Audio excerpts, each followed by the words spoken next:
So what's that one?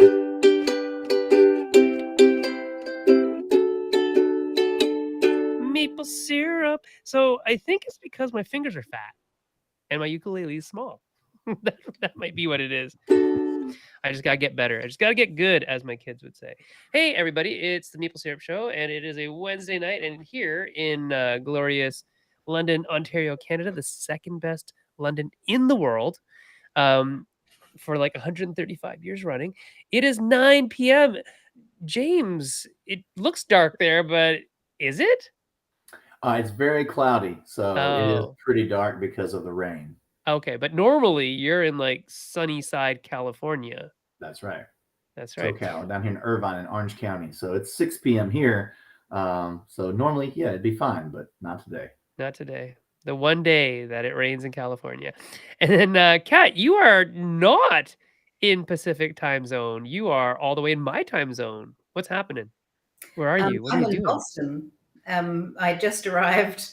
For a jumped cream in the pie? What are you doing? shower, showed up for the show, basically. Right. For But why are PAX you in East. Boston? Yeah, PAX East. Oh, that's right. PAX East, that thing. And just before we get started on what James is here to talk about, which is kind of the most interesting part of the show, to be honest, we just got back from a bunch of cons ourselves. So I just got back from Breakout Con in Toronto, got to play a bunch of games. And I don't get to play a lot of games, guys. So this was a good day. I played Rolling Heights, which I love, and I'm going to go buy. I played Earth, which I really enjoyed as well, and I'm probably going to go buy. That looks beautiful. Shouts out to Maxime and Connor McGooey of Inside Up Games. Shouts out to John DeClaire and all the crew at AEG. Those were probably my two favorite games at the con. I also played Hidden Leaders.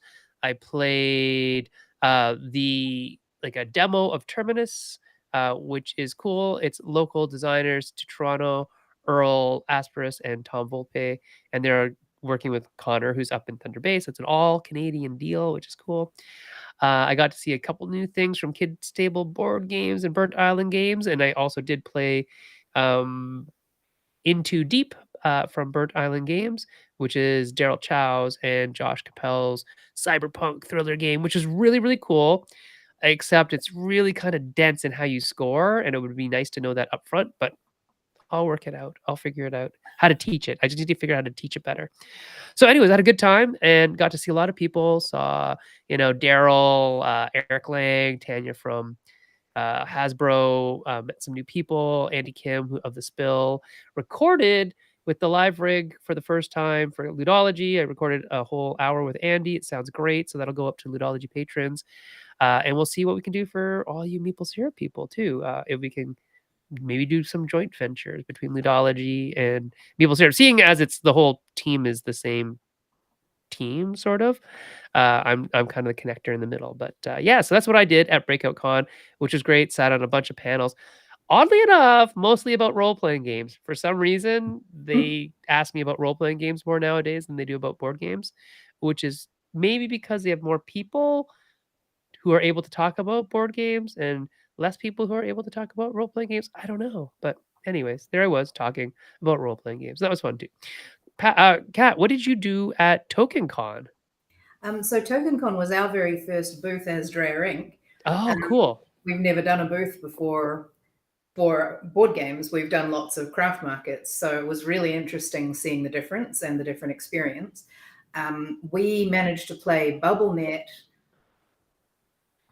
We got more than 60 feedback sheets, so more than 60 people played BubbleNet over that Right, week. so that's like 20-ish times then.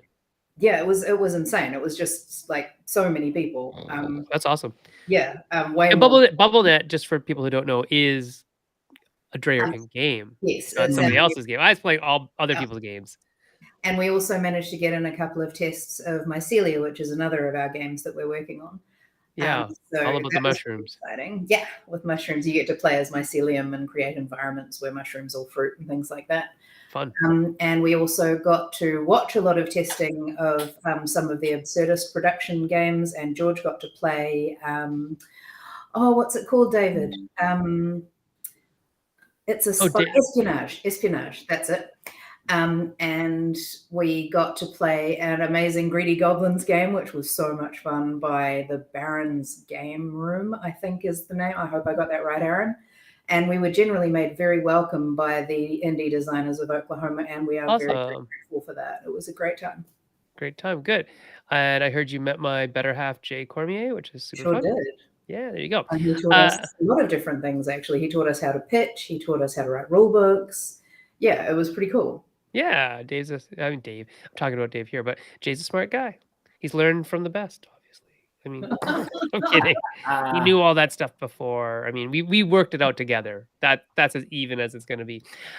Dave says that he wants mycelium, as did several others that he talked to. There you go. Yes. Before we get started with our guest, I'd like to say howdy to Dave, howdy to George, howdy to Verla, howdy to Amy. It's good to see everybody here in the chat. Everybody else who's not in the chat or in the chat and just not talking, speak up. We'll say hi to you too. But before we go back to the chat, I wanted to welcome our guest here. We have James Hudson here. How you doing, James? What's up, y'all? Have you been to con lately? Have you been to a con at all? No, not really. No, not a thing. Have you been really. to any? I'll be at Gamma trade show cool. in April, and then I don't. Oh, you'll be there too, Kat, right? Mm-hmm. Yeah. Nice. Have you been to a PAX before? Either of you? Yeah, I've been to all the PAX, everything except PAX West. I've never been to PAX West. PAX is not my jam, unfortunately. I'd like to go. It's just always at really bad times of the year for me. I love me some PAX Unplugged. You can't. Philadelphia, all board games, check. Absolutely. Yeah. 100% going to that one. Mm-hmm. That is the one that I'd like to go to. I'd also like to go to Prime, just because there's a very much designer developer thing that goes on before, which is cool. I never go to that one because that's the same weekend as Dragon Con, and I've done Dragon Con every year, even before I was into board games. So it's your home away from home. That's where I go home and see all my Bama homies. We kind of, that's where we once a year get back together and are able to hang out a little bit. Right. I've heard some things about Dragon Con. Are they true? What things? Things. So if you ever get to meet Kat, if you ever get to meet Spencer Reeves, ask him about Dragon Con stories. He just has wild Dragon Con. You should know, Spencer. You should also ask him. It sounds like it's a whole thing. I would put it like this: Dragon Con is what you and your group make of it. Yeah, I think that's true.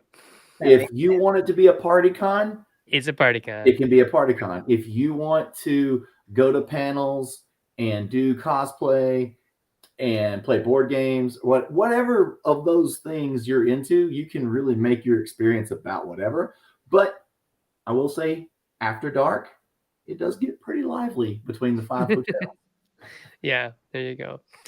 Dave is saying he actually met you, James, briefly at PAX South in 2019, and you taught him Guardian's Call. Nice. There you go. It's a good little game. That one's close to my heart. That's one of those, the OG games that I think never really hit its potential, but I love that there's a group of people out there that have it and enjoy it. And who thought you should take bluffing and slam it into a Euro set collection game?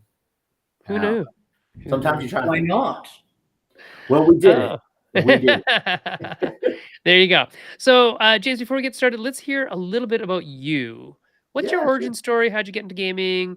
Why should we listen to you for this masterclass?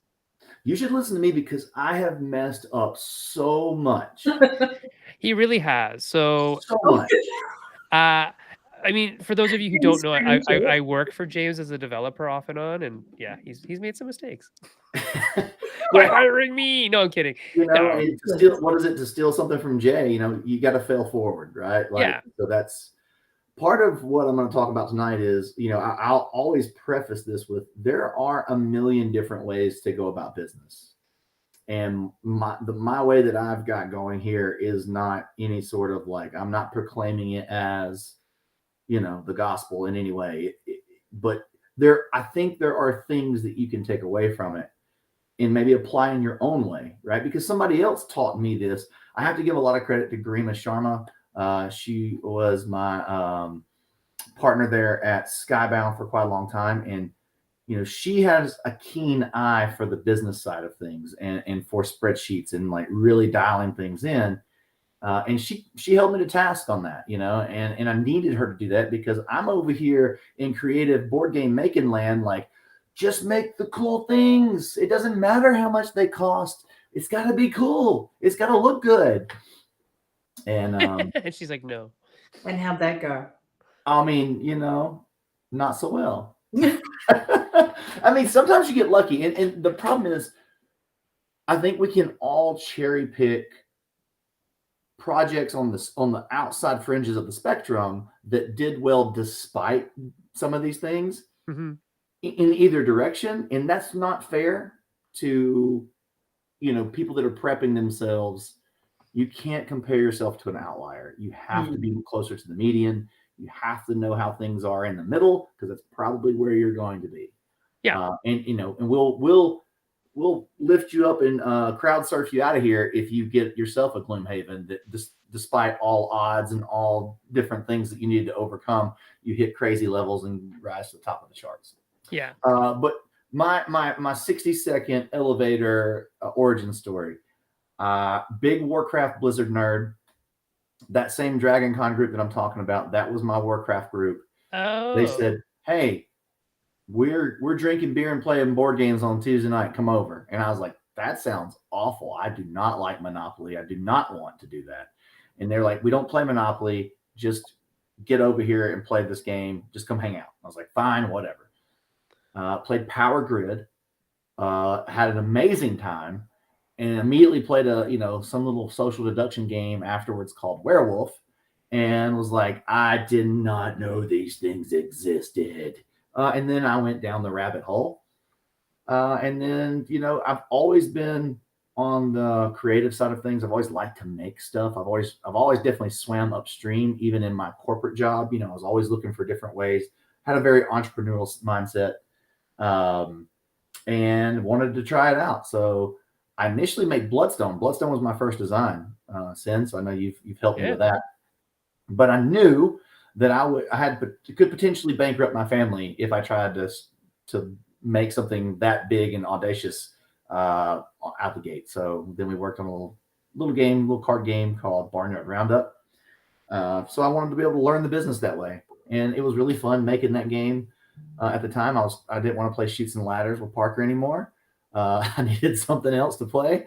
And so I was like, what kind of a game could we play that I would enjoy, but he can't read yet? So we made a family bluffing game. Some people are like, you're going to teach your kids how to lie. I was like, no, it just gives me insights into their tales. So now Parker can't lie to me at all, even though he's 14. So, and that's it. We did that one. Then we followed that up with Grim Forest, which did pretty well.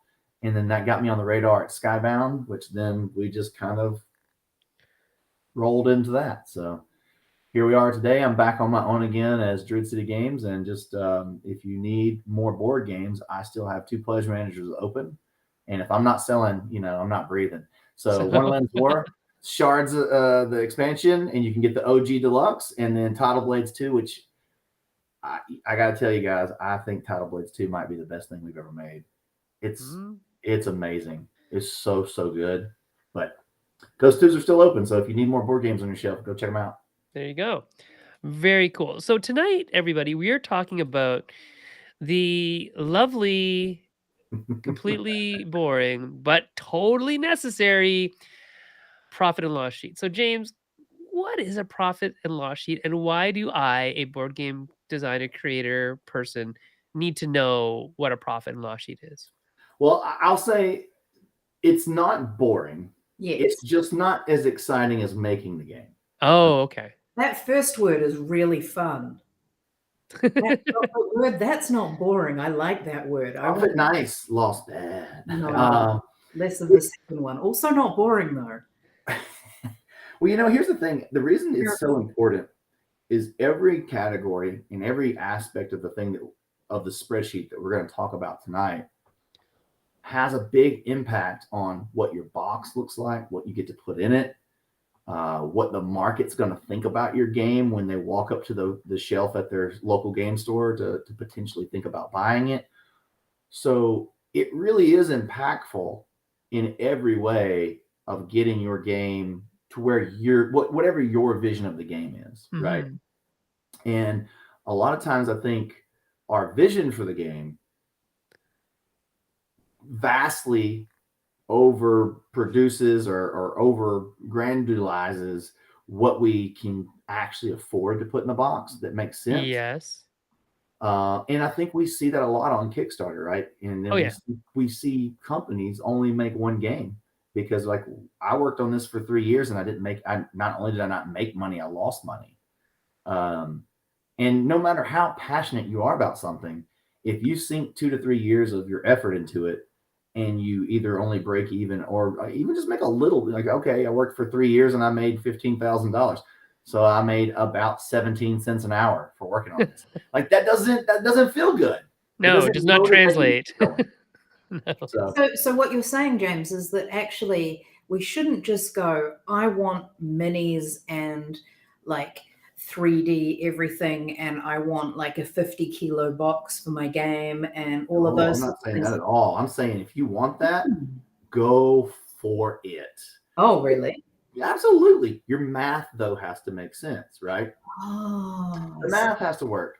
And if the math doesn't work, then like you can't do all of what you just said and then have a $49.99 MSRP price tag, right? Like that just doesn't the math isn't mathing.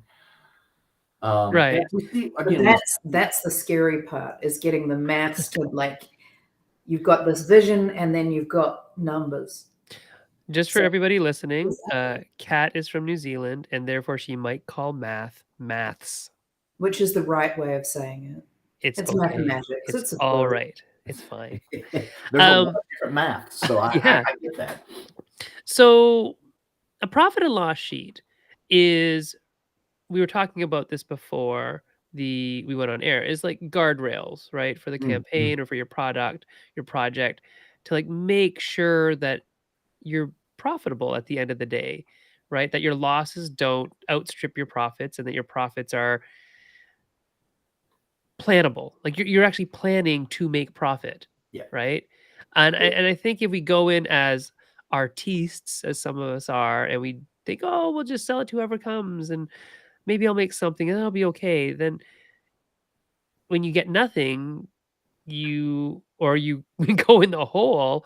I mean, how did you expect anything different if you don't plan for it? So this is like taking the time before you press, launch on your campaign, that you have taken in things into account as much as possible Yeah, and absolutely. amortize those costs across the each unit, right? Then one of the things, let's say you were pitching me a game that you Sure. wanted Druid City Games to publish.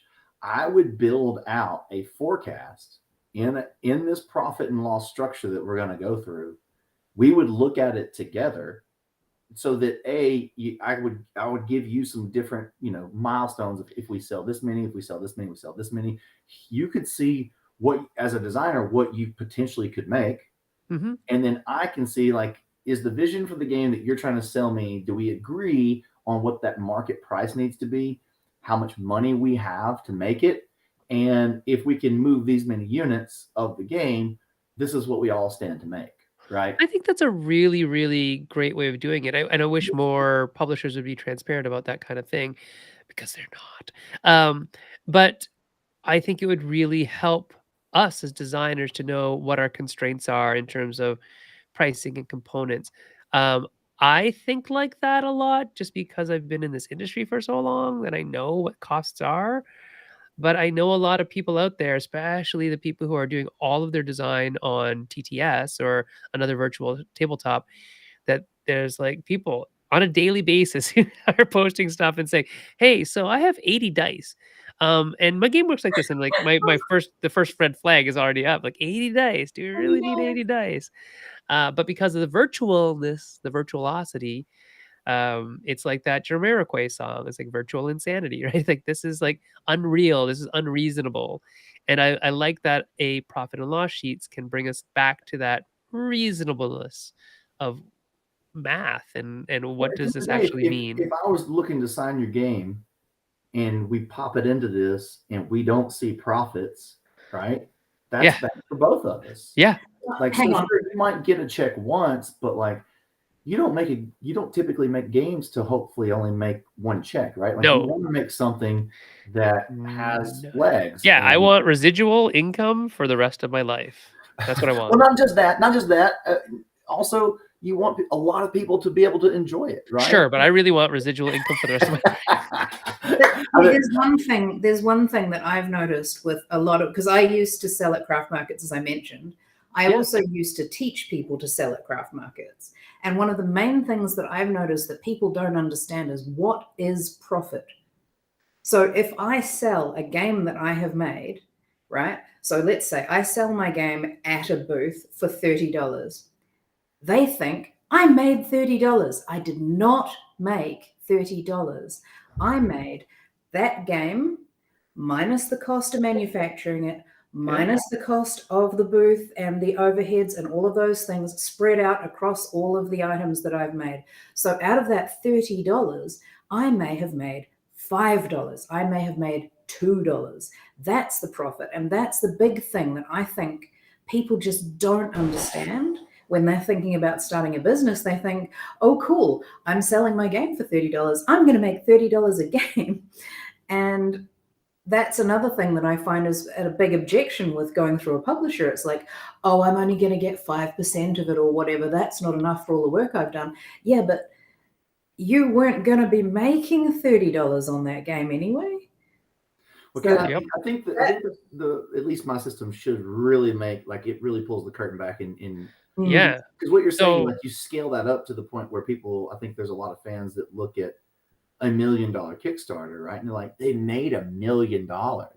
Well, we're going to show you tonight that, by the time all the things that you have to pay for are taken into account, if you can hit my golden number is a 30% profit margin. So yeah, you might have $300,000 left over, but then that's just the beginning. Then you still got to pay tax on that profit. You've got to have insurances. You've got to run your company. You got to pay yourself some money, right? Like you got to live off some of that. yes. If you have any bumps along the road, you've got to have that money to be able to pay for those things with the project stops. And in a lot when of you cases for publishers, make that much money, any mistake is magnified at scale. absolutely magnified. And one of the things I think is very important for publishers is if you have a hit game, you have to use that money, reinvest it into printing more stock, right? And if you don't have the money to print more stock, then there's a lot of things that starts a domino effect. There's other ways that they go about it. You run a second Kickstarter, you whatever, but then that slows down drastically you getting that game back on the shelves in market. And we don't know how long, you might print up 10,000 more copies and get them shipped, but then maybe people don't care about your game anymore, right? And then you've just printed 10,000 copies and you get to eat those. You get to sleep with those at night as your pillow because now you have 10,000 of those boxes. So, right. Kate's asking what she missed, and not much, Kate. Not much. What up, Kate Finch? Not much goes over Kate's head anyway. So there you go. Nothing goes All right. over. So we've talked about this for so long. We might as well just show it. I'm going to show this, and our beautiful faces are going to disappear. And James's not boring, lovely spreadsheet will appear. All right. All right. Hooray, there we go. spreadsheets. Yes, Dave. We probably are on the third or fourth printing of Mind Management. That is true. Nice. There we go. Okay, I'm going to also get rid of this branding so we can see the rest. There we go. Okay, so James, take it away. Yeah. So this is obviously, again, I'll just preface this with, this is not like this is not the gospel. I'm not representing it in that way. There's probably some things I know there's some things you can add to this. This is a very high level sample, right? To give you an idea, each one of these categories, you could dive deeply into and have a lot of breakouts in all these categories. But for the purpose of this, and probably keeping this within roughly a 1 hour time frame, this is what we're going to do. So When you're building a forecast, I typically, you could do as many of these high, low, medium numbers as you think. But I typically start with, say, like 1,500 units. That's 14, because that is a lot of, at least some of the factories I've dealt with, their MOQ, that is their minimum order quantity. They're not going to typically go much below that. You might find somebody that'll do 1,000 copies, but I think 15 is pretty much the deal these days. So then, when I was building this, say, specifically for crowdfunding, I would say, okay, low is 1,500.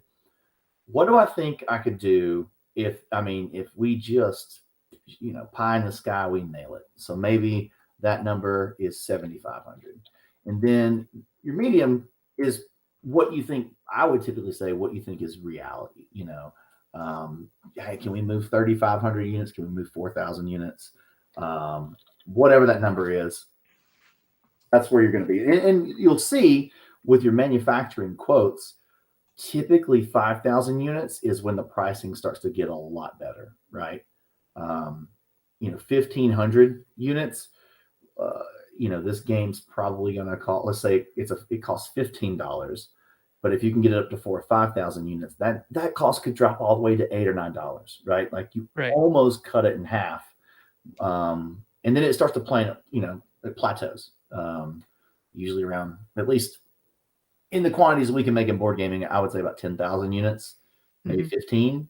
Then after that, you're only looking at pennies difference. So unless you're Hasbro and you're printing 250,000 copies of something, then, you might be able to work out some different things. Right. And if you're a publisher who's got a really good deal and you publish everything at one factory, you can also usually gang print and get a lot of better deals that way. But that's a publisher who's publishing multiple titles at once, really. Yeah. So for this, let's just say, for easier math, let's say that the game that we're making, we want to price it at $50, right? That's our MSRP there. That would be either that's your pledge level cost or your MSRP. I know everybody has a different way of doing that to get there. Sure. So a lot of this you can automate if you know what you're doing. I don't. I do sometimes. So if you go down to math, and for whatever reason, if you need it to multiply, that's called product. Yeah, mathematics. No, that's stupid. It should be multiply. That's we made that word. Let's just keep doing it, right? Yes, but the number you have is the product of two numbers when you multiply those two numbers. Listen, I'm from Alabama. We're 48th or 49th in education. Also true. So you've got your gross total. Like, this is, if we were on our campaign, we priced our pledge at $50. We did 7,500. This is the amount of money that you're going to get.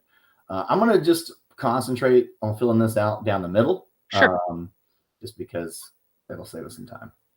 So from there, there's now we start pulling money out of this. Typically your platform fee on average is going to be 9%. So you're going to give usually 5% to Kickstarter or, whichever crowdfunding platform you're using. They all typically are in that 5% range. And then your card fee, Stripe or whatever company they're using, is somewhere between 4 and 5%. So on average, it ends up being about 4.5%. Right. So we're looking at 9 to 10 roughly, right? So that's going to cost you about $18,000. So right before you're excited, you got that $200,000 number on the screen. It's actually 182 right from the beginning. Just gone. So now let's talk about the COGS. That is your cost of goods sold, and you'll hear people talk about landed, non-landed, all this sort of thing. I kind of put it all together in a bigger bucket. Again, like I said, you can really dissect this category.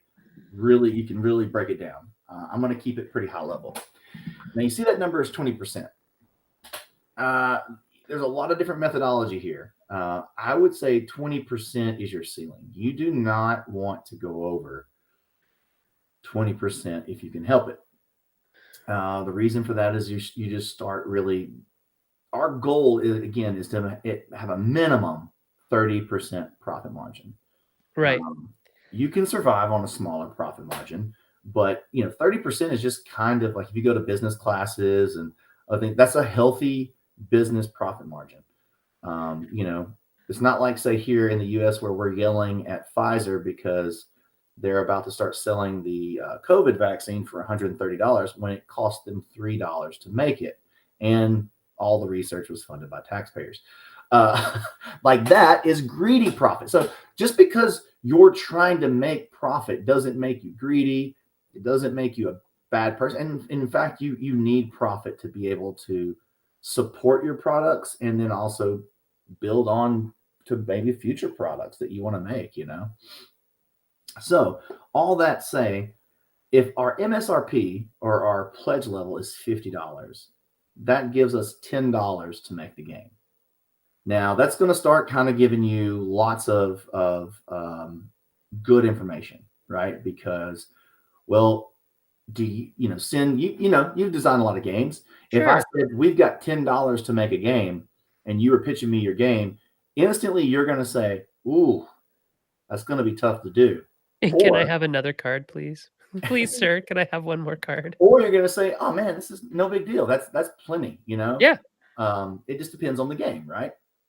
Now, if it was, say, Wonderland's War, it'd be like, no, right? So like, no, that's not possible. And this is the crux of like when people start saying, well, we want to sell our game for X. So you got two really diverging paths here. You've got the math of I can really only allow myself to spend 20% of my MSRP on making the game. However, a consumer is going to walk up, like they walk up to Target in the board game section. They see a box, they pick it up, they read the title, they see the art. In their head, before, if you didn't have a price tag on there, in their head, they've already got a number that they think that box should cost, right? Whether it's a tiny box, whether it's a great big box. That's a tiny box, they're probably like, this should be $20, maybe 15. This is a great big box that's heavy and seems like, oh, this is a big game. Maybe it's $50, $60, $70. That's fine, right? But it's when you pick up a little box and it's $35, $40, you go, oh, that doesn't feel right. Don't like that. So you've got these two things going, and that market expectation is incredibly important to you having a successful product, whether it's a great game or not. Because at the end of the day, if that jarring emotion happens when people see your offer or pick up your box, you're going to have a hard time being successful. So you really want to try to make these two things align best you can. And sometimes you can't get out of your own way, and you might need to have some third-party input on that where you're not involved. So for the sake of this, again, we're at $10. So 4,000 times 10 is $40,000. So we're down to 142. We've still got a lot of buckets to go. You probably spent some money on art. Now you'll notice James didn't put a guideline percentage in there. This is where I splurge. I have a hard time with art budgets because if it doesn't look, we eat with our eyes. If it doesn't look good, you're not going very far, in my opinion. Right. But within reason, like again, there's ranges. So if you're making a $50 game, you can't spend $50,000 on the art budget. So, I would say a pretty normal art budget is probably $10,000 to $12,000. So we'll go, because we're building a forecast. Always forecast conservatively. Always. This is like, I hear Garima in the back of my mind yelling at me because I always wanted to forecast very optimistically. Did I ever tell you about my meeting with Garima? No. Oh, it's awesome. She's great. She was just like all numbers. It was the funniest thing ever. The numbers machine. She is, but it was very good. And listen, maybe you do your own art. Maybe you're an artist yourself, and you don't have to budget anything here. You still need to pay yourself, but I understand. Maybe this is your first project. You don't want to budget anything. You get to pay yourself, whatever that ends up being. Totally fine. But you're probably going to need to spend money on art for a game.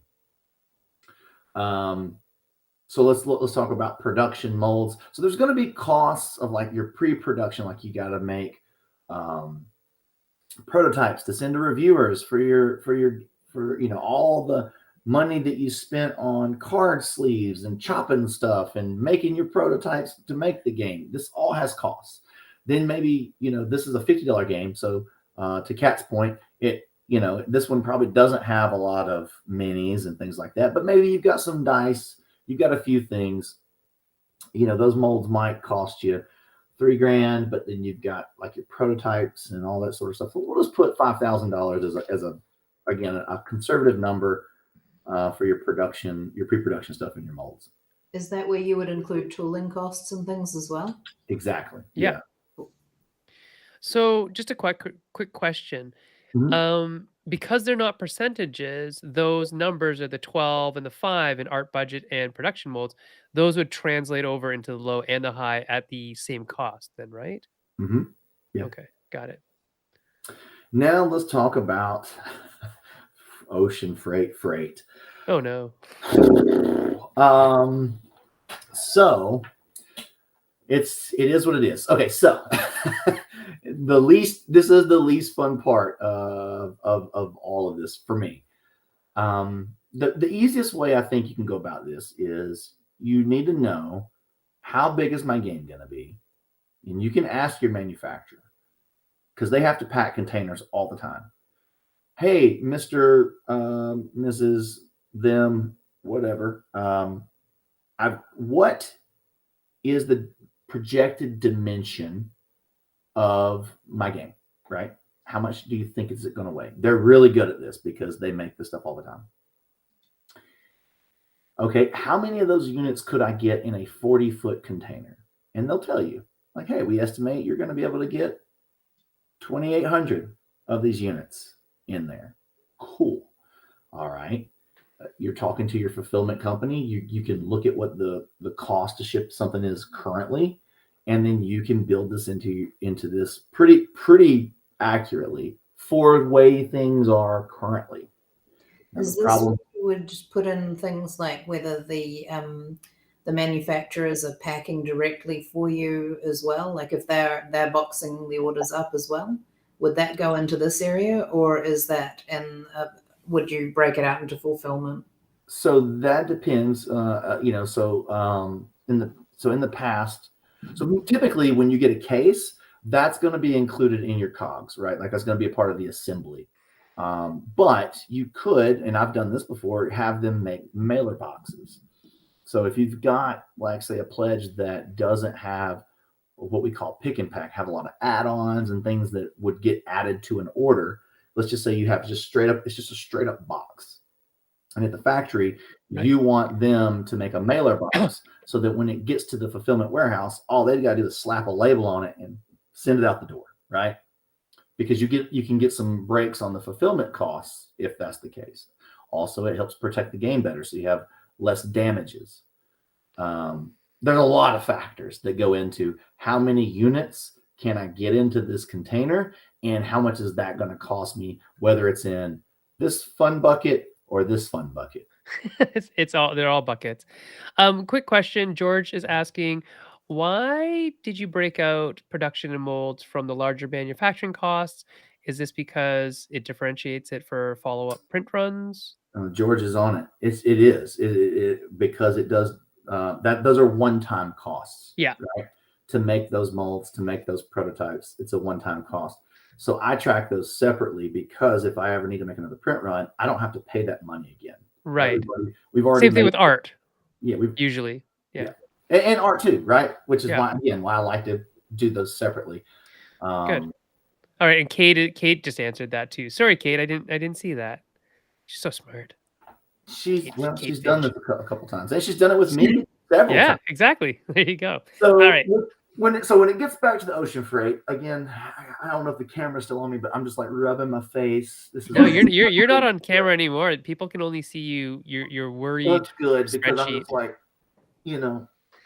the stress just starts to come out as I'm even talking about it. And that's even with the massive price drop lately that James is still We're not worried going to about get freight. it like, yeah, when like Wonderland's War is a great example of, and I was going to mention that, we're doing crowdfunding examples here. So you're basing this forecast on the way things are right now. If a pandemic comes along and you're 12 months out from shipping and the prices change drastically, that's where we get in trouble. But yeah, and in a lot of cases, I would tell you too. This is why you want to forecast conservatively. You want a little bit of leeway in here in case something bad happens. yeah, you need some margin for error or fate. So for right now, let's just say these 4,000 units. We've ended our campaign on 4,000 units. We need to get these to 3 different major hubs, right? We need to get it to North America. We need to get it to Europe. We need to get it to Australia to handle the bottom half of the world, in Asia, right? Mm-hmm. So 4,000 units, we know 2,800 can go in a 40-foot container, and then roughly half of that can go in a 20-foot container. And those are kind of our 2 big major ways of moving that. I'm not going to get into LTL and some of the other things, but so let's just say we know we need to get a full container to the US and we need to get a 20-foot container to these other 2 areas. I would say right now, we're probably looking at about $8,000 to $9,000 for a 40-foot container. That's going to be the actual cost. There's going to be port fees. There's going to be importing fees at the port that you land in. There's going to be handling fees from the company that take it from the manufacturer and put it in, to the port. There's fees all along the way. I'm waving my hands. You can't see him, but he is frantically, voluminously and frantically waving his hands at all the things. I can feel my face getting warm just talking about this stuff. Because there's just added fees after added fees after added fees, and if you make one mistake, guess what? There's a fee for that. And people might go, well, cool. Well, if you're saying it's $9,000 for a 40, that means $4,500 for a 20. No, unfortunately, it's not half the price. It's only about a 30% discount, roughly. Because it incurs all the same things, like that. All of the same services have to be applied to it. All of those sorts of things. It's the only. It's not based on volume at that time, right? Yeah. Yeah. So we're probably at about $21,000, I would say. That's probably actually on point. So I would bump that up to, let's just say 25,000. So we've got room in case there's some fees that we don't know about, because things like they get to the port and it gets flagged for inspection. They charge you to inspect your cargo, right? Yes. You pay. I should tell you a story about getting flagged for inspection. It was no fun. And also they found an error that we then had to correct immediately. Otherwise everything would have stuck in port forever or be shipped back. Yep. And that cost a whole bunch of time and money. Well, let's talk about the next category, because again, we could tell a ton. Yeah, let's move on from freight, because I can see you. I see the hives on your face. One thing I do want to mention before we go away from those. Oh my gosh, here we go. It's just more of a general, there are many, many variables, many factors that go into making this number up. The partners that you use, the timing of the year that you're sending it, the weather in and around on the routes, anything can really affect this. So when I hear somebody say, well, so-and-so only paid $6,200, why aren't you as good a business person as them? They have a whole different list of variables, and maybe they are just a better business person than me. I don't know. That could be part of the variable. They could also have been lucky. It could be a lucky deal. They hit it at the right, perfect time, but on average, you're going to see a pretty good average, I think, here, that we're plucking information not out of thin air here. Okay. No. Tim, let's talk about the part that you're going to like. Commission for my designers. Hey, I like that part. So I've plugged in 7%. I think, and so I can probably let you speak to this a bit more than me, but I think 7% is probably a strong industry average. It's on the higher end of the industry average. And I was going to say it's on the higher end, but I think it's on the end that it should be. I think that's closer to what's fair. When I hear 3-4%, I I cringe. I get sad. Yeah, I mean, the only time that will usually happen or should happen, like if anybody's out there and you're not designing for a major IP and you're getting asked to do it for 3%, you should not do it. I Because got that is 2% ridiculous. Also from ridiculous. one place, and I was Well, like, it okay. depends. So it depends, right? So if you're working for Hasbro and they are spitting out 250,000 copies of your game, you're gonna make it up in volume, and they will sell because they pretty much have to, right? That they sell or they don't make it anymore. So that is okay for Hasbro-ish level of things. Or if you're working for a major license, so I work for things like Dungeons and Dragons and Mhm. Marvel movies and whatnot, and we get 3%, 4% because we're expected to make the money back in volume. Well, And not only that, Sin, but if there's a big IP attached to it, right? oh, it costs the publisher. They're typically that's 20% right off the Yeah. top, right? If Yeah. Disney's name's attached to it, or The Walking Dead, or whatever, right? Yeah, Like anything that's in the zeitgeist is gonna be bazillion dollars. And by it's bazillion, I mean typically a like 20%. 50,000. I would say on average, they're going to ask for 20%, and they may have gigged the publisher for a minimum guarantee, right? So Most people are gonna ask for the minimum guarantee. and that Just number's usually, if it's a big IP, it's a big number, right? yeah, we're talking like 50 to 100. Easy. And it makes sense in a way, right? Because Easy. if you've got the IP involved, then they've actually done a whole lot of the work that a designer who doesn't work with an IP does themselves. Oh, They yeah. do the Yeah, work. it's like you're buying an audience. That's the whole idea of it all, right? Oh, not just that side of it, but I mean they've actually done a lot of the creative work that the designer builds on. So if you're designing your own, Sure. you're building your own characters, your own world, your own motivations, everything like that. Whereas if you're working with an IP, a lot of that is sort of served up to you, so you can kind of see why the IP gets. I would say that it actually makes it harder sometimes.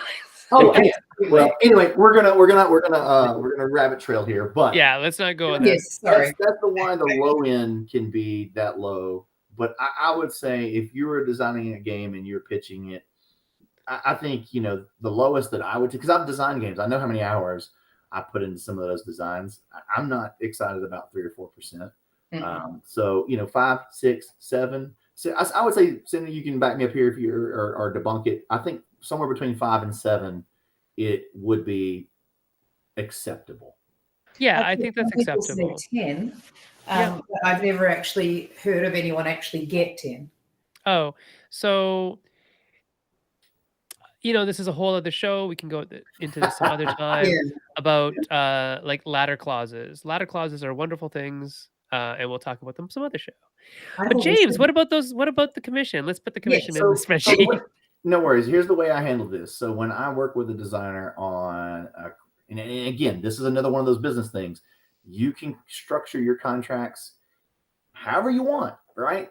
That is free enterprise. Go do what you want. But what I do is I pay my designers all a percentage of the net that we collect from the crowdfunder. So in this case, the only thing I'm taking off is the platform fee. I'm not accounting for any of this other stuff. So that total would have been 7% of 182.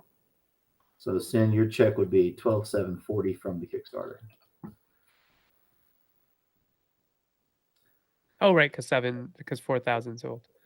Yeah, because I don't get to touch this money at all, right? Like that's nobody touches it except nobody gets to touch it except the bad guys and that necessary evil of crowdfunding and the Stripe, necessary right? evil. And so some people might say, well, I want to, if I spend a bunch, if I invest a lot in marketing, I want to. You can negotiate and or you can accept as a designer any stipulation that you feel comfortable doing. I'm just telling you, this is what I do. I think it keeps it very clean. And I want to reward the designers I work with. I want them to feel like I'm glad that, I'm excited to come back and work with James again in the future. Not like, man, that sucked. I don't want to ever do that again. Right. Right. So anyway, they're paid now. So let's talk marketing. I typically look at, I think this is like the bottom end. You should apply a 5% marketing structure to the gross of what your campaign does. So 5% of $2,000 is what, $10,000? Isn't that right? Yep. So that gives you your marketing budget. Now, your marketing budget, that's any ads you're going to run. That's going to be any previews that you paid for through content creators. So, $10,000 goes away pretty quickly if you, depending on what you're doing. There's certain things that I personally will always do. I will always do BGG ads. I feel like that's some of the BGG ads with email, some of their newsletter advertising spots. We don't have very many places that people go that are specifically for board gaming, and BGG is one of them. And I think that's a phenomenal. It's always been a really good. I'm going to use this term. We'll explain it. It's ROI. That's return on your investment. I feel like I've always gotten a good ROI with BGG. Then you have to have some previews on your Kickstarter page. You can probably find people that will do them for free, and you can get a mix. But at the end of the day, I think you should pay some people to do previews for you, because then they're accountable to a deadline. They're accountable to a product that you're in, a service that you're going to be utilizing. And so you can kind of hold people's feet to the fire when you have a paid gig there, as opposed to people who are doing it for free. They get sick, or their kids got something come up, or they go on vacation. Like, oh yeah, I'm doing it for free, so I'll get to it when I can. As opposed to somebody that you've contracted to have something finished by a certain date. Mm-hmm. And you need your marketing assets. You need to market. If you do not market, no one's going to know about it. You're not gonna get a good first 48 hours. You may not fund. Then you've put in all this effort for absolutely, well, not nothing. You still learn things from losing, but it could have been better. So I think 5% is the minimum.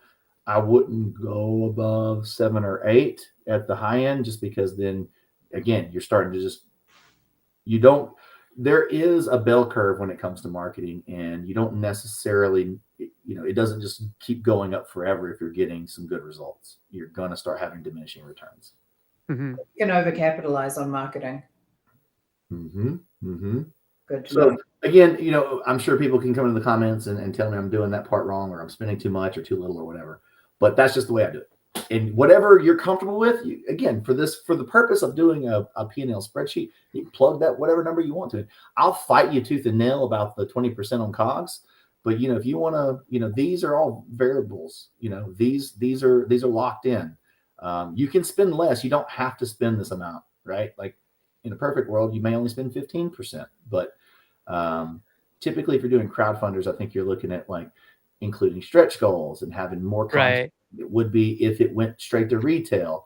Again, that's probably a whole nother video of why I would say why a game should be on crowdfunding, what the benefits of that are, and why that looks different if I'd have made the game in retail, and some of these things on the back end, right? Well, didn't you just do one that just went to retail?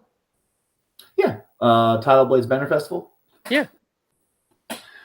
Well, and again, it really just comes down to like, and I say this all the time when people are like, these big companies shouldn't be on crowdfunding. That's not what it's for. And that's, that's silly. And it's silly because if Simon made Zombicide straight to retail, all the stuff that's in that box would, like, some percentage of that stuff would not be in there. So if you like the way it looks now on your table, remove about 40% of that. That's what you would get if it was a retail product, because they do get to be more risk averse by doing crowdfunding because they get paid on the front end, but that allows them to put more stuff in the box and take a bigger risk on making that product have more stuff in it. When you don't know what you're going to get going straight to retail, you have to be extremely conservative. So yes, I'll argue to my coffin bed, to the deathbed, that the reason it does not matter is if you like the offer that you're getting from these big companies, then that satisfies the whole purpose of it being there. So Yeah. I'm gonna It, get it's off. such a it's no, it's okay. It's such an interesting thing. Like when Connor Alexander was kind of bemoaning the big sale that happened at Barnes and Noble, I think. Was it Barnes and Noble? Yeah. And just people were like getting in his face about it. It's like, do you guys know who you're talking to? A, and B, like it's like people just don't understand. I don't think people understand retail. I Well, just don't think people understand that we eat that all if it comes back to us. Like we that's our dinner for the next 12 years. That's what we're eating. Well, that's also mass market, right? Like that's also a whole different set of rules. Yeah. And I have these talks. I do talks all the time with creators. I actually had one earlier today. And there's 3 lanes, right? I kind of consider you got your crowdfunding, you've got your standard wholesale distro retail lane, and you got mass market. Yeah. And each of those 3 lanes have vastly different rules that get applied to them. Hundo P. That's 100% correct.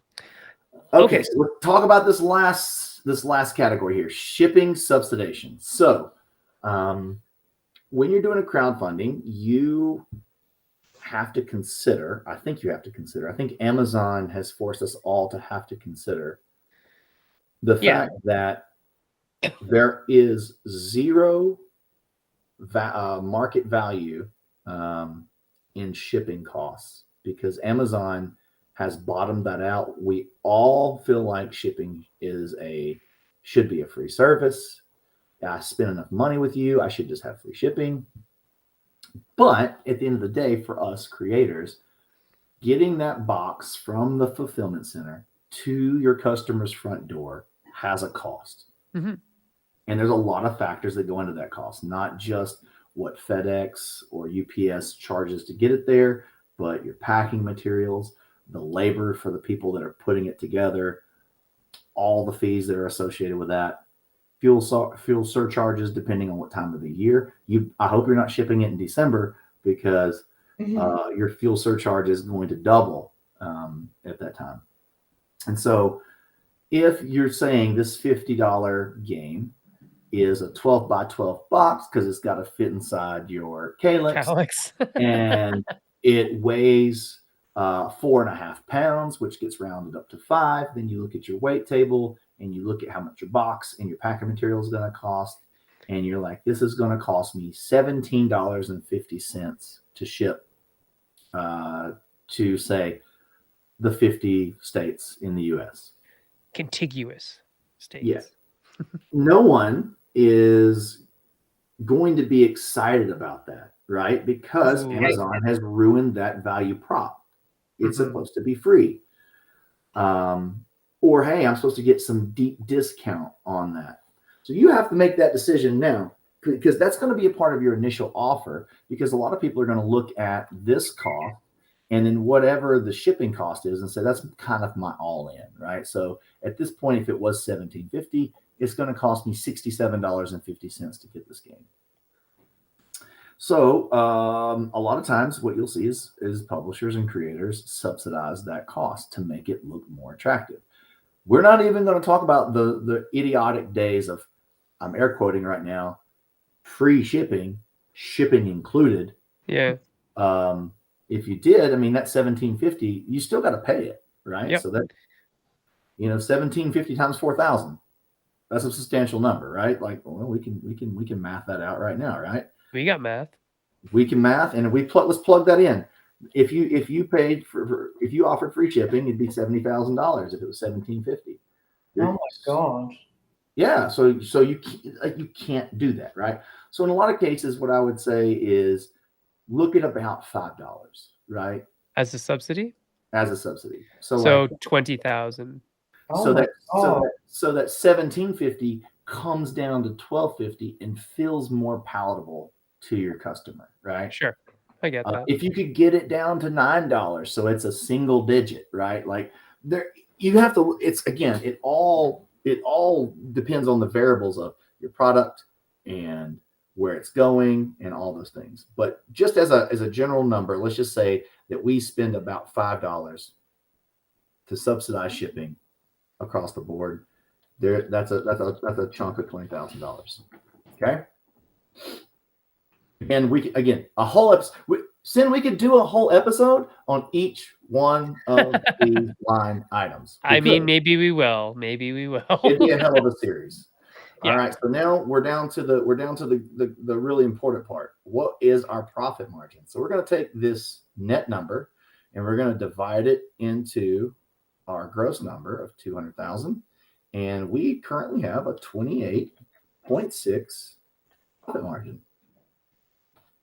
So why did that give me 2? Not too bad. What you'll see is when you're doing a forecast, right? This profit margin is going to move based on the variables in here, right? So like in the low category, our COGS is going to be higher, right? Because our quote is per game cost is going to be higher. So our profit margin is going to be lower. And adversely over here, in the higher one, this will drop down some and our profit margin will creep up a little bit. Right. So then you can decide as a creator, if you do have success and you do have one of these things going over here, do I want to reinvest some of that profit into a higher shipping subsidy, right? Do I want to put more stuff in the box? Maybe I offer some exclusives, things like that. And again, adversely, if you're over here, you might have to take away the shipping subsidy because you don't have the profit margin to spend there. Or you might have to take something out of the box that you planned on putting in there, some sort of upgrade, because at the end of the day, you still need this number to be in this range. Why? What are we going to do with this 57? So now, Kat, here's it is. Oh, I'd love to make a game and be able to pocket $57,000. Well, you've started a business. You are a business owner. So you have to pay tax on this $57,000. Okay. So you don't get $57,000. If you live in America, Uncle Sam's going to get a chunk of that. You've also got to carry insurances. You've also got to, there's all kinds of like QuickBooks and all these fees that you've got to have. And do you need to travel and go to some conventions and show the people off? That's tens of thousands of dollars to have a booth and hotel rooms and get people there. And then, if you're doing this full time, you need to pay the rent, right? So you got to be able to pay yourself some money. So this $57,000 can go away pretty quickly. But from a really high level, that's how I do a forecast to start to look at, is a project profitable? And am I at least in the range of 30%? And if I'm not, if it's, like we were saying earlier, we offered free shipping. We've got stuff. So that profit margin is 3.6%. And again, the reason this is important is not just, can I pay myself? I think everybody jumps straight to, can I pay myself? And I think consumers go, oh, James is just like paying, just living the lavish life. He's at Disney all the time and just spending our money. If there's any hiccup in any of these things, well, maybe something happened at the factory. You turned in a file that wasn't correct. They had already printed the product, but you discovered it before it got packed, and you need them to reprint the deck of cards and take the old ones out, put the new ones in. You got to pay for that. The mold didn't come out right. We've got to make the molds again. A pandemic comes along and makes this number 3 times as much as it was. You overspent in marketing. You forgot there was some ads running and you spent more than you're supposed to. People yelled at you in your pledge manager and you decided to give them more shipping subsidy. Like, you need profit so that you can actually make sure you can feel secure in getting the product to the people that you promised them. Right. And if a mistake is made or error happens or fate, then you've got a buffer, and you still get people the stuff so that your reputation lives on for your next project, right? And you live on because you can eat. You get to eat, but and also like if you've got a successful game, we were kind of mentioning this earlier, and you need to make another print run, right? Like you need these profits to pay for that print run without having to go back to crowdfunding. Now maybe you don't have that, maybe you don't want to do that. Maybe you need to still test the waters to see how many people really want another copy of a game that has already been released once.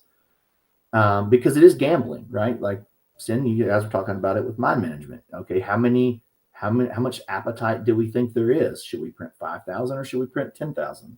Yep. Well, it's a very long process, right? So like it's going to take 60 to 90 days to manufacture, and then it's got to be on the water for probably another 6 to 8 weeks.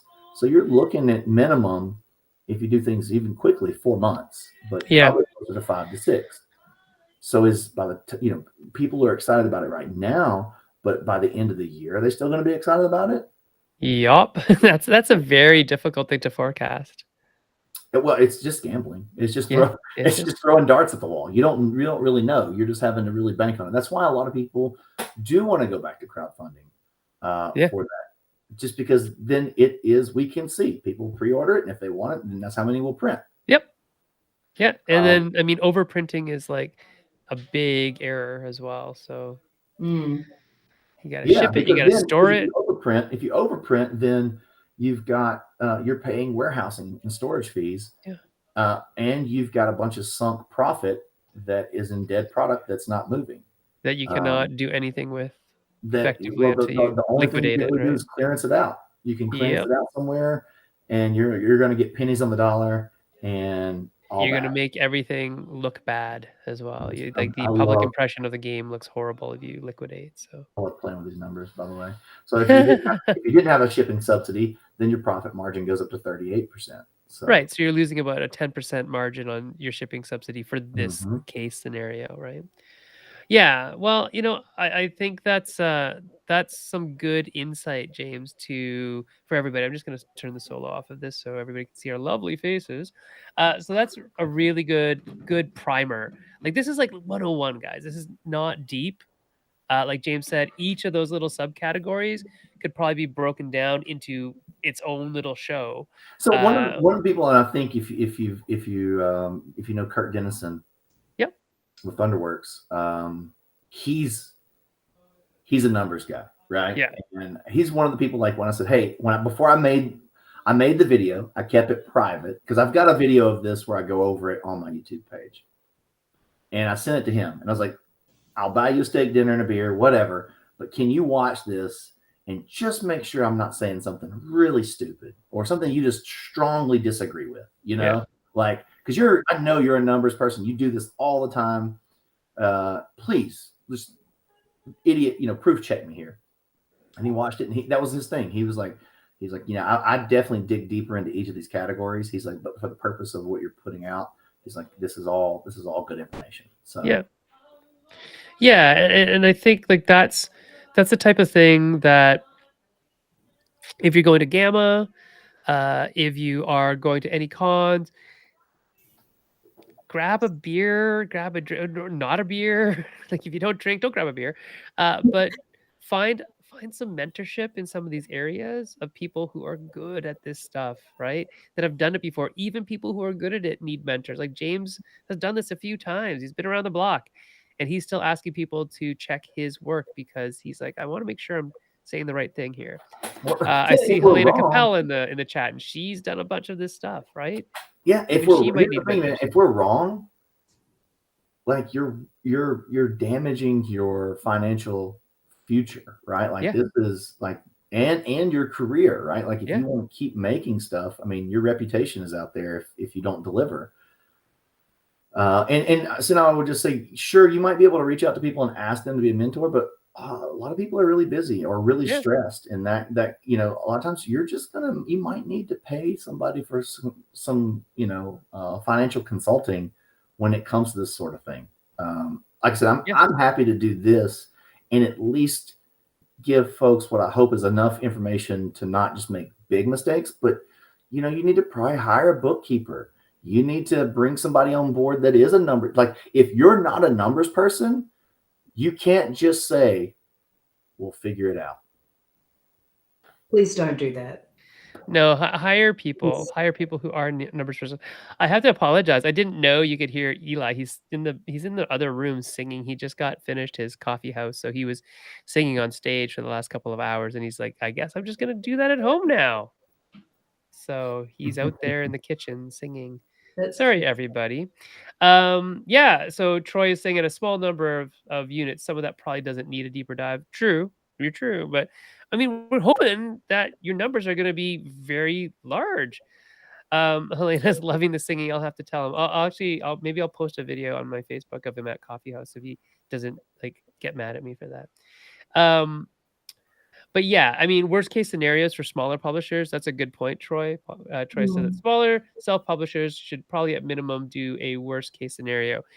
I think there's some sense to that, but also why not dream big and why not prepare for success as well, right? I think what he's saying makes sense, right? Let's say, first time publishers, you may only have 300 or 400 backers, right? I mean, that's all I had for that would be great, honestly. I would be like, yes, we got 400 backers. Absolutely. And when you're starting out, like, it's what it has to be. But so you've got two different buckets here. I would tell you, you're probably going to need to go ahead and invest in at least that minimum order quantity, right? And then try to sell the rest through conventions, through your website, try to get it into retail, go on down that route, sell it into distro and wholesale. But the other part of that is like, you can look at manufacturing through the Game Crafter and or Launch Tabletop, which Kate's a part of. They're getting ready to do some stuff like that for that 500 unit quantity, right? If you're a vanity publisher who just wants to do, I just want my name on the box and I'm happy that the 500 people have it, that's fine. I'm really laying out this forecast more in a way of people who are hoping to probably continue and really make publishing a career. Because a lot of times, if you're doing just vanity projects, great, do them. I've got several of those on my shelves behind me. It's just different variables and different ways of trying to get to what your end result's going to be. And the outcome, whether it's like we have to pay several staff members from this profit versus like, I did it for the arts. Yeah. I cannot spend enough doing a small business course. Everywhere that I've lived, there has been some kind of a community type of organization that offers small business courses that are at a very affordable price. We just did one recently through the SDVC near us. And I mean, it was clearly run by volunteers, but we learned a lot. All of the stuff that you're saying, I can now explain in depth after doing that course. And I think understanding it is so important. Even if you're not doing it, we're paying someone. But even if you're not doing it, you need to understand it so you can follow the money, so the person you're paying doesn't, take your money away from you or make terrible mistakes. Like, as a small business, you have to take responsibility for your money. There's no worse feeling in the world than not paying attention to this sort of stuff. And then when you get to a point where things are in the red and you don't have the resources to go to the next step, and then you have that moment of, what am I going to do? I watched some Kickstarter a couple of years ago where a guy actually had to remortgage his house in order to cover the freight because of the pandemic changing the price so much, and him having promised free shipping. He had to remortgage his house for like quite a lot of money to cover that shipping that he'd promised. I mean, don't do that. Oh yeah, that's happened more than once. Success can actually sink you if you overpromised, right? Because now you kind of have to deliver. Liston's point right there, again, a whole nother episode, but I would say that there's this weird gray area when it comes to crowdfunding, that there's actually middling success is actually probably worse, right? Because then you get in this weird no man's land of, do I commit to a bigger print run? Because we did sell, 1,100 units. Well, 1,500 is not quite enough. So how much more do we go? Right? Like now we're investing a lot of our profit back into like this guess of, well, let's just double it, right? We'll get 3,000 units. Do we have a plan? Do we have the structure behind us to sell into retail and to, the support structure to go to several conventions to try to move this many units? It's there's a lot that goes into it. And that's where things like IGA, Indie Game Alliance that we were just talking about, can really come in and help you, because they can take, for us as very small producers of games, it's really challenging to be able to afford not only to actually go to conventions, but to take games with you to conventions. Mm-hmm. I hadn't really thought about it until I tried packing my suitcase. Now, how are you going to pack a couple crates of games, right? Yeah, and IGA will do a lot of that for you. Yeah, and they'll sell it for you. If you don't sell them, right, then you've got to ship them back home, and you paid to ship them there. You paid for storage while they were at the convention, and then you paid to ship them home if you didn't sell them. This is why we all have great giveaways at the end, or trades and things like that, right? I actually commented today. Somebody's like, "Why are you at a convention if you're just handing me one of those cards that say go buy my game on your website? Why are you even here?" And I'm like, this conversation we're having is why. Yeah. We had it several times at Skybound where you ship. You build your forecast of what you think you're going to sell based off of what you sold previously the year before. So it's not like you're just pulling numbers out of thin air. You're like, hey, we sold 150 of this game last year. So let's, there's going to be some fall off. So let's only do 120 this year. But there's no guarantees. Yeah, that right? Any of those will sell, right? Exactly. You don't know who's at that point you're a retail store. You don't know who's walking in the front door. Yeah, I mean, forecasting is an art. It's much more of an art than a science. Well, I mean, okay, there's some science to it too. There's some math. It's still throwing darts at a dartboard. Yeah, and you're gonna miss as much as you hit. And sometimes in the days when you sell everything and you're like, oh my God, I should have brought 3 times as much. And then you pay to get some stuff airdropped to you and they don't sell. Yeah. Because that has happened. So or it is hard. You pay for it to be airdropped and it still doesn't make it in time for the convention, but you still had to pay for it anyway. Yep. Yeah. Yep. Yeah, those are definitely difficult times. Well, everybody, we are way over time. I've got to go mark 12 papers before the morning because my students expect them to be marked. And so I am going to have to go. I know. And Kat is at a convention that she has to get ready for. And James is sitting in the dark like some kind of lonely emo boy. And he's got to, I don't know, turn on the lights. Maybe it's got great lighting. That's amazing. That is a cool room. It is a cool room.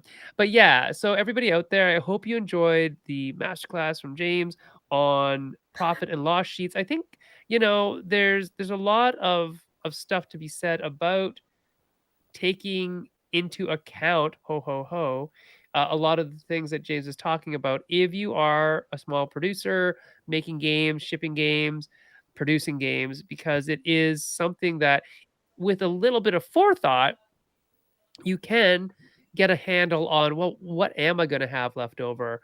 What can I put in this box? What is reasonable, right? And again, small numbers, vanity producer may be totally different. And you're like, I don't care about profit. I just want the coolest thing out there. And you make a cool thing with cool art and stuff in the box. And you're like, I didn't make anything, and you're okay. But some people, this is their livelihood. And that is different. And it is interesting because there is that thought of like, hey, you just gave something away and just devalued the entire, line of games, right? And we talk about that a lot, and some of us are guilty of it, right? So even from a design standpoint, because I have a full-time job, I don't really care as much about the percentage, but I fight for it because I know it affects other people, right? It isn't just for me. It's like if I get 8%, that means other people are going to get at least maybe a half a point more, as a starting designer, right? If I'm fighting for 8, if I'm fighting for 9, if whatever. And there's a limit, obviously, to that because as we see from the profit and loss sheet, which actually makes this very nice and clear to designers as well. It's like, why do you only get 5 to 7%? Because everything else costs a lot. And people need to understand that. Death by a thousand cuts, right? Like you just, Yeah. it feels like when you own the business, there's something all like right now, I'm setting up my VAT agency is getting me set up for VAT to pay my VAT. Oh my gosh. Yes. And That's like 2 other shows. VAT is tens horrific. of thousands of Horrific. dollars. Tens of thousands of dollars is going that direction just so that I can be registered to give them the money that I've collected that they say I owe them. Yeah. Yep. Yep. Yeah. Troy says, thank you for the business class refresher. Amy says, thank you. She thinks it's very important to talk about money. And this is coming from like the happiest girl in the world. I don't know anybody happier than Amy. And she says, yeah, let's talk about the money. Not because, she wants to, but because I think we have to, right? And George is saying there's a solidarity thing with charging what your labor are worth, regardless of whether you care about the money. And exactly, right? That's, capital versus sweat equity, right? You put in the work, you get the money out, and you need to make it so that other people can get the money out. Even if people are watching that they don't have any, they're not planning on making games, you're just a consumer of games.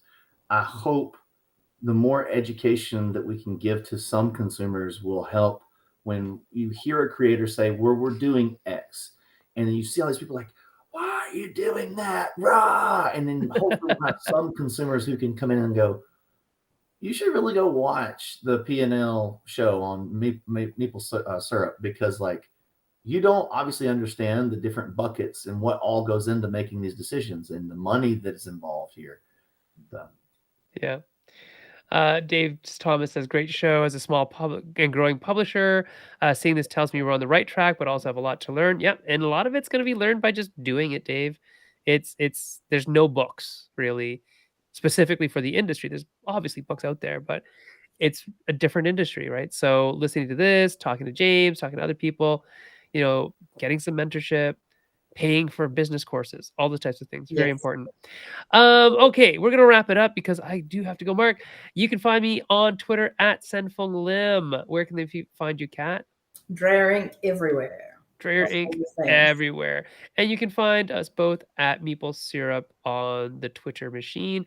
Board Game James, that's you, James. You can follow him on Twitter if you'd like. He talks about apparently games and things. Twitter. If you come to Twitter for me, you're going to get a lot of political. I'm very active there with my social justice and things like that. I'm a little more tame on Facebook, more family oriented there. Instagram, I just post the pretty pictures. So, whatever that what they're all for. Like you would like. Twitter is for shouting in 120 characters, and Instagram's for pretty pictures. I get it. All right. If you'd like to help keep the lights on here at Meeple Syrup, you can support us at patreon.com/meeplesyrup. And let's just take a quick look at what's coming soon. All right. Boom. Next week, we have the only Sarah Ship coming back for a second time in a year. Wow, it's pretty quick. And she is going to be showing us Deadly Dowagers, and we're going to talk about the ethics of the bad guy, which I literally just talked about yesterday. So this will be good. April 5th, who's coming on April 5th there, Kat? We have Martin Gonsalves, who will be talking to us about prototyping from a P&P perspective. Right. Print and play. So that's going to be cool. Right. And we also have Fortessa Elise, Scott, and Jay Bell that day too on our regular old host panel. On April 12th, we have, David Thomas. Isn't that guy in the chat? Yep. And William Thompson. And they're coming to talk about serious game design and a couple of the games they've been working on lately, including a paleo vet game, which sounds really, really cool. I saw pictures of that at, I think, TokenCon. Was that at TokenCon? Yep. They've got the production copy that people have been able to play. It's a good game. I really enjoy paleo vet. And then on April 17th, who's coming then, Kat? We have got, hopefully Marnie is feeling up to it. We've got Marnie, James Churchill, and Quancho Moria talking to us about building working relationships as artists. So they are all artists who have worked in different fields and will be talking to us about what it's like to be an artist and how to build a relationship as a board game designer with an artist. Excellent, excellent, excellent. All right, everybody, that is it for us. James, thank you so much for coming on the show, teaching us all about profits and loss sheets. That was wonderful. And it's a really kind of grounding experience to see the numbers. And yeah, I really advise Boring. people out there to do that. I know, I was joking. It wasn't boring, though. It is Oh. boring when you're thinking about making your games, right? But it's needed. Yeah. Excellent, excellent, excellent. All right, everybody, we'll see you later. Thank you very much. Good night. Farewell.